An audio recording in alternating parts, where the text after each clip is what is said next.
Hello guys, welcome back to my channel. কেমন আছো তোমরা সবাই? আশা করছি ভীষণ ভালো আছো। ভগবানের কাছে প্রার্থনা করি তোমরা সবসময় খুব ভালো থেকো। আমি কিন্তু একদম ভালো নেই। এই গরমের মধ্যে না আমার দম বন্ধ হয়ে আসছে। আমি যে তোমার সাথে ভয়েস ওভার দিচ্ছি, কোনো রকম পাখা এসি কিচ্ছু নেই, চালাচ্ছি না, পুরো দরদর করে ঘাম দিচ্ছে।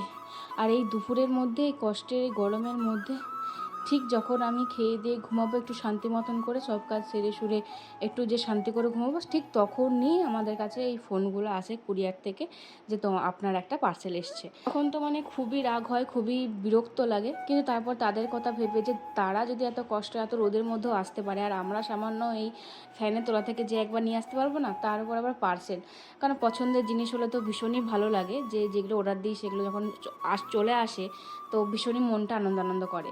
আর আজকে আমার দুটো ভীষণ পছন্দের জিনিস অর্ডার দিয়েছিলাম আমি। এগুলো কোনো অ্যাপস থেকে নয়, এগুলো আমি ফেসবুক লাইভ দেখে মানে অর্ডার দিয়েছিলাম। আর দেখো ফোনটা বারবার শুধু গড়িয়ে পড়ে যাচ্ছে। একটা বোতলের মধ্যে আর কি টেস্ট দিয়েছিলাম, কিন্তু বারবার গড়িয়ে পড়ে যাচ্ছে।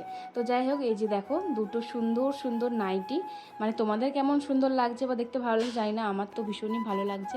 তো আমি তো সেজন্য দুটো অর্ডার দিয়েছিলাম, পছন্দ হয়ে গেছিলো লাইভ থেকেই। এই ব্লু কালার আর লাল কালারের সাথে দুটো কম্বিনেশন আছে, আর মাঝখানে কিন্তু সাদা রঙের ওই যে লেসগুলো থাকে না হাকোবা টাইপের, ওইগুলো দেওয়া আছে। ওগুলো বলে আমার ভীষণই পছন্দ হয়ে গেছিলো, তো ওইটা নিয়েছিলাম।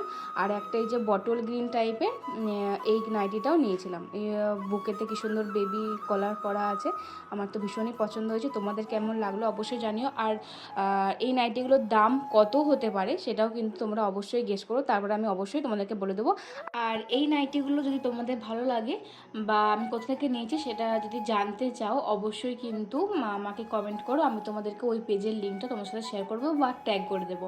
মানে ভীষণ সুন্দর সুন্দর নাইটি দেখায়, কিন্তু ভীষণ যাই দেখাবে তাই পছন্দ হয়ে যাবে। আর আমি জানো তো কখনো ফেসবুক থেকে নাইটি কিনিনি, মানে ড্রেস শাড়ি প্রচুর কিনেছি, এখনও কিনি, কিন্তু নাইটি কখনো কেনা হয়নি। সেই জন্য এবার একটু ভয় ভয় ছিলাম। তো এত সুন্দর নাইটিগুলো এসেছে যে কি বলবো তোমাদের। আর দিদিটা এত সুন্দর সুন্দর নাইটি দেখায়, যাই দেখাবে তাই পছন্দ হয়ে যাবে, কিন্তু অত তো নিতে পারা যায় না, তাই দুটো মানে ভালো লাগলো ভীষণই, তাই দুটোই নিলাম। আর এই গ্রীষ্মকালেতে দেখবে কোনো কিছু পরে না বাড়িতে থাকতে পারি না, আমি তো শর্ট টপ এইসব পরতেই পাই না, আমি এই নাইটি পরেই শান্তি পাই, সেই জন্য আরও বেশি করে নেওয়া। যাই হোক, ওসব কথা বাদ দাও। আমি কিন্তু এই গরমের মধ্যেও বিয়েবাড়ির একটা নিমন্ত্রণ পেয়েছিলাম। সেদিনকে আমাদের 3টে বিয়েবাড়ি ছিল, কিন্তু 3টে বিয়েবাড়ি তো যাওয়া সম্ভব নয়। ভাই একটাতে গেছিলো, আমি একটাতে বৌদিদের সাথে এসেছিলাম। তো যেহেতু গরমের মধ্যে নেমন্তন্ন পেয়েছি, তো নেমন্তন্ন তো রক্ষা করতেই হবে, তার জন্য আমি বৌদি ভাইপো সবাই মিলে চলে গেছিলাম গ্রামের মধ্যেই আর কি। তো সেখানে পৌঁছেও গেছি, আর বেশি কিছু সাজি নেই গরমের মধ্যে। আমি খুব একটা কোনো বিয়েবাড়ি গেলে খুব একটা সাজি না, নিজেদের বিয়েবাড়ি ছাড়া। তাছাড়া কোনো বিয়েবাড়ি গেলে না ওই একটা কুর্তি আর যেটুকু না সাজলেই নয়, কাজল লিপস্টিক এইটুকুই লাগাতে হয় লাগাই, ব্যাস। তারপরে চুলেরও কোনো রকম স্টাইল জানি না, যে চুল টুল অন্যরকম করে স্টাইল করে বেঁধে যাব, পারি না একদম। আর সাজগোজ মেকআপও আমি খুব একটা যে পারি সেটাও না। তো যেটুকু পারি ওই সেটুকু করেই যাব। আর বাইরে কিন্তু কাজ হচ্ছে, প্লিজ একটু মানিয়ে নিও, একটু শব্দ হতে পারে, নয়েজ আসতে পারে, একটু মানিয়ে নিও।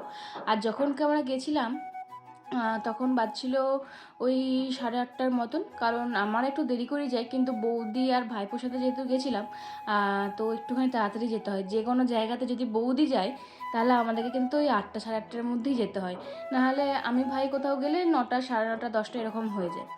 যেহেতু বৌদি যাচ্ছে সেজন্য সকাল সকালেই গেছিলাম, তখনও যেহেতু ব্রাইড আসেনি সেজন্য আমরা একটু লস্যি ছিল, লস্যি খেয়ে নিয়েছিলাম। ফুচকা আর খাইনি, ফুচকা আমি খুব একটা ভালোবাসি না সেজন্য খাইনি, কিন্তু লস্যি খেতে আমি ভীষণ ভালোবাসি। আর এই দেখো কার সাথে দেখা হয়ে গেছে, আমাদের মিষ্টি বৌদি, সুমিতা বৌদি। তো তোমরা হয়তো সবাই চেনো, দিদিও কিন্তু ফেসবুক করে। তো সেজন্য দেখা হয়ে গেল, একটু হাই হ্যালো করে দিল। প্রথমে তো খুব লজ্জা পাচ্ছিলো, তারপরে কিন্তু হাই হ্যালো করে দিল। তারপর তো অনেক গল্প করলাম, ছবি তুললাম, বৌদিও ছবি তুলে দিতে বললো, দুজন মিলে তুললাম কয়েকটা। এই প্রথমবার দেখে মানে কথা বললাম। অন্য সময় দেখা হয়েছে, হাইটাও দূর থেকে করেছে, কিন্তু সামনাসামনি দেখা হয়ে ছবি তোলা বা কথা বলাটা কিন্তু হয়নি। তো আজকে ফাইনালি হয়ে গেল। আর এই হচ্ছে ব্রাইডের মা আর বাবা। ব্রাইড কিন্তু খুবই মিষ্টি, আমি না সব সময় তাকিয়েই ছিলাম একভাবে। 1,000 years later. এত সুন্দর এত মিষ্টি দেখতে যে কি বলবো। তো তারপরে তো আমরা অনেকক্ষণ বসেছিলাম, বৌদির সাথে বসে বসে গল্প টল্প করছিলাম, কিন্তু ভীষণই গরম ছিল। আর ভাইপোর সেদিনকে একটু খেলার জন্য তাড়াতাড়ি করছিল, মানে আরসিবির খেলা ছিল সেদিনকে, সেই জন্য বললো চলো তাড়াতাড়ি খেয়ে নিই। তো তাড়াতাড়ি কিছু নেই, তখন বাজছিল নটা, নটা বলছি 9:30 বেজে গেছিলো। তো তারপরে আমরা খেতে বসে পড়েছিলাম। এইদিকে দেখো মিনারেল ওয়াটার, লবণ, লেবু, স্যালাড সস, পনির পাসিন্দা, কমলা রাইস, চিকেন কষা বা পনির, তারপর সাদা ভাত, ভেজ ডাল, পেঁয়াজ পোস্ত, এখানেও কিন্তু পেঁয়াজ পোস্ত করেছে। তারপরে ছিল মটন বা মাছ, এইসব তো ছিল, চাটনি পাঁপড় মিষ্টি, তো এইসব ছিল। তো প্রথমেই দেখো থালা প্লেট মানে পড়ে গেল, আর আমরা সেটাকে ভালো করে একটু মুছে টুছে নিলাম, মানে যেহেতু চেটে পুটে খেতে হবে সেজন্য থালাটাকে একটু পরিষ্কার করে নেওয়া আগে থেকে ভালো। তো তারপরে এই যে আমাদের স্যালাড, লবণ, লেবু সব পড়ে গেছিলো। আমি স্যালাড ফ্যালাড নিয়ে নিই, আমার খুব একটা ভালো লাগে না, সেই বেশিরভাগ গাজরটাই পড়ে, ধনে পাতা পড়ে, আমার ওর জন্য একদম ভালো, ধনে পাতার গন্ধ আমি একদম সহ্য করতে পারি না, একদম ভালো লাগে না।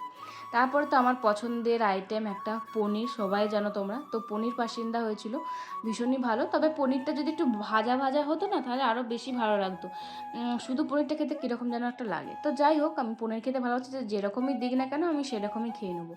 তারপরে তো পোলাও, পোলাওয়ের সাথে ছিল চিকেন, আহা কী যে ভালো খেলাম, সেই স্বাদ সেই স্বাদ। আর কিন্তু এই গরমের মধ্যে বিয়েবাড়িতে যাওয়া খাওয়া এগুলো কিন্তু ভীষণ মুশকিলের ব্যাপার। তার উপরে বিয়েবাড়ি করা বা ব্রাইডের ভীষণ কষ্ট, কিন্তু কিছু করার নেই, বিয়েবাড়ি মানেই মজা। যারা থাকবে, কিন্তু ব্রাইডের যে কী কষ্ট হয় সেটা তারাই জানে, যারা সাজবে মেকআপ করবে তাদেরও প্রচণ্ড কষ্ট এই গরমের মধ্যে, যেমন মজাও তেমন কষ্ট, সব কিছু মিলেমিশেই সব রকম আছে আর কি। তো যাই হোক, আমরা তো খেয়ে নিচ্ছিলাম, আর এখানে কিন্তু পেঁয়াজ পোস্ত পড়ে গেছিলো, পেঁয়াজ পোস্তটা কিন্তু দারুণ হয়েছিল। এই এই এই নিয়ে দুবার হলো আমি পেঁয়াজ পোস্ত বিয়েবাড়ি থেকে খেলাম। এই যে আগের বারে দেখিয়েছিলাম, সে আরেকটা বিয়েবাড়ি গেছিলাম, সেখানে তো পেঁয়াজ পোস্ত ফার্স্ট টাইম খেয়েছিলাম, আর এটা দ্বিতীয়বার। তারপরে তো ভাত মটন পুড়িয়ে গেল, আর বৌদির কাছে একটা চর্বি পড়েছিল, তো সেটা বৌদির কাছে নিয়ে নিলাম, নিয়ে আমিও কিন্তু খেয়ে নিলাম। তারপরে তো চাটনি পাঁপড় এগুলো ছিল, মিষ্টি, এগুলো আমি মিষ্টিগুলো যদিও নিইনি, বৌদিকে সব দিয়ে দিয়েছিলাম।